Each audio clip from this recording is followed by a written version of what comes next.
A Blessed Gift. Story 6. Pass It On by Zhou Lingyi and Jenny Kwa.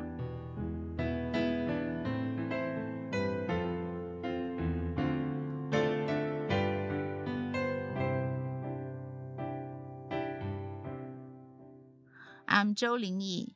I was from the class of 2000 in CHIJ St. Nicholas Girls' School.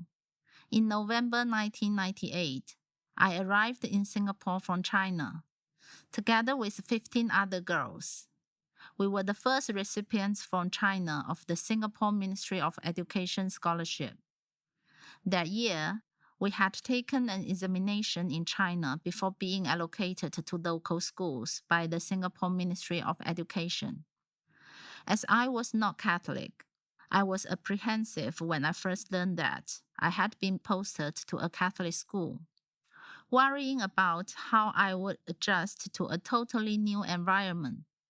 However, these anxieties were quickly assuaged by the warm welcome given to us by my principal, vice principal, teachers, and classmates. I remember Christmas Eve in 1998. The group of us from China had barely been in Singapore for 2 months. And as we were nearing the end of the English language course arranged by the Ministry of Education and the school, and will soon be starting a new academic year in different classes, we could not hide our growing anxiety. We were all aware that, with the exception of our Chinese language and Chinese literature classes, all other classes would be taught in English. To assuage our feeling of homesickness and anxiety from our studies, our principal, Mrs. Huang Lipo Si, Vice Principal Mrs. Chong Chan Wan Mui, and teachers Madam Lin Ziming and Madam Li Winghui meticulously planned and prepared some exciting activities for us. That year, we spent Christmas Eve at the NTUC Sea View Holiday Resort near Pasir Ris with our principal, vice principal, and the many teachers who brought with them a variety of delicious Christmas goodies. It was the first time I enjoyed a Christmas feast with everyone singing, playing games, and feasting together. On that night of peace, we, the wanderers far from home, really enjoyed a peaceful Christmas. In the following days, the principal and vice principal even welcomed us into their homes. They never put on any airs, and in fact, I could feel the warmth of maternal love even though I was far away from my family. When school started, I gradually became used to hearing Mrs. Huang's voice over the public address system, reminding her big and little precious darlings to drink water. Every now and then, she will also let us enjoy food rich in vitamin L, L for love, like chicken wings, Milos, and red bean ice cream. I also became accustomed to using the polite terms elder sisters, 姐姐们, or younger sisters, 妹妹们, to address my schoolmates as well as the alumnus who came back to visit. In class, the students were loving and caring, and whenever we had meals together, it became a habit for me to greet our principal, teachers, and sisters before starting my meals. These little vignettes became an important part of my life.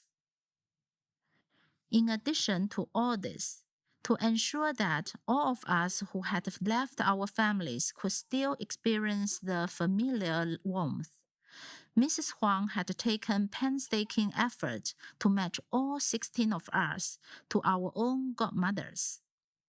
I was incredibly fortunate to have been paired with Auntie Jenny, whose family regarded me as one of their own. Auntie Jenny showed great concern for me. I still remember celebrating my first birthday in Singapore with her and her family. At that time, I had only been in Singapore for a month and was feeling very homesick, even more so on my birthday. Auntie Jenny thoughtfully planned a celebration for me.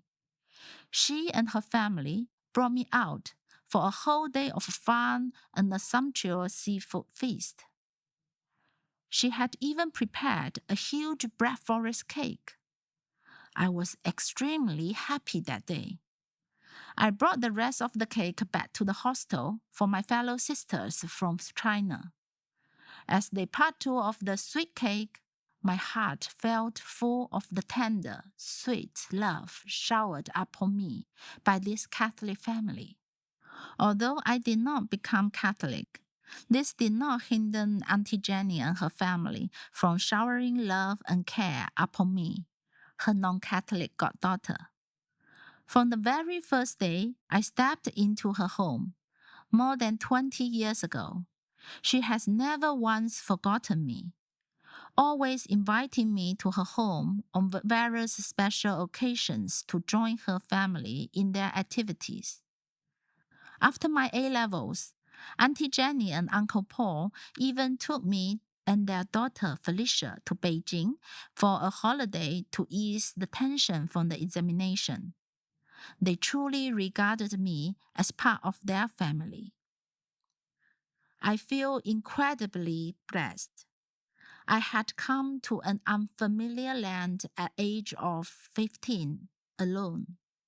Yet, bearing the expectations and hope of my family as well as my own dreams.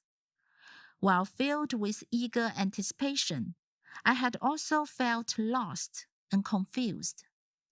But the enthusiastic reception from the St. Nicholas family, together with the selfless care of Auntie Jenny and her family, brought me great comfort and warmth, and gave me a sense of belonging.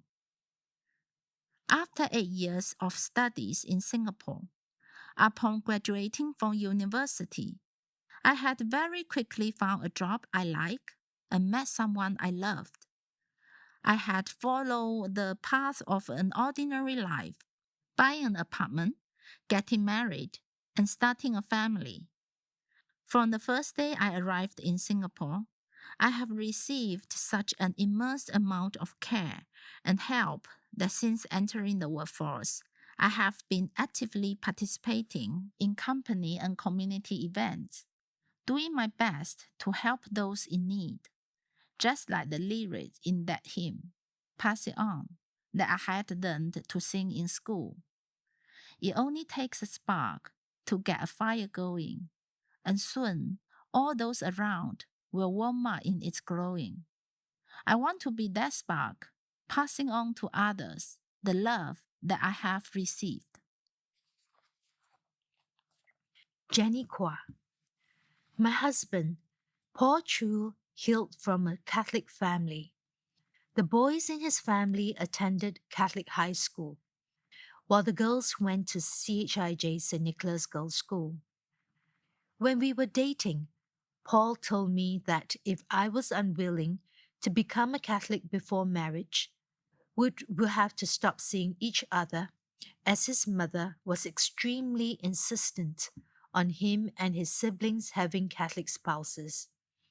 Because of this, I attended religious instruction classes before my marriage and was baptized as a Catholic.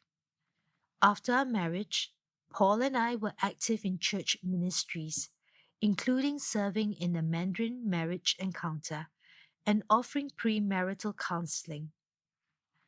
I also visited prisons to counsel the inmates and participated in RCIA sessions and faith formation courses organized by the parish. Although I am not an alumni of St. Nicholas Girls' School, my daughter was a student there. At that time, I was hoping to invite the principal, Mrs. Huang Li Po Si, to participate in the Mandarin premarital counseling work. I frequently sought her out in school to talk to her about it. However, as I was obvious that she was far too busy with her leadership and management responsibilities, and so she always declined. In the year when my daughter was in secondary 1, the Ministry of Education sent school leaders to China to select outstanding students to be part of a scholarship program funded by the Singapore government to enable them to pursue their studies in Singapore schools, one of which was St. Nicholas.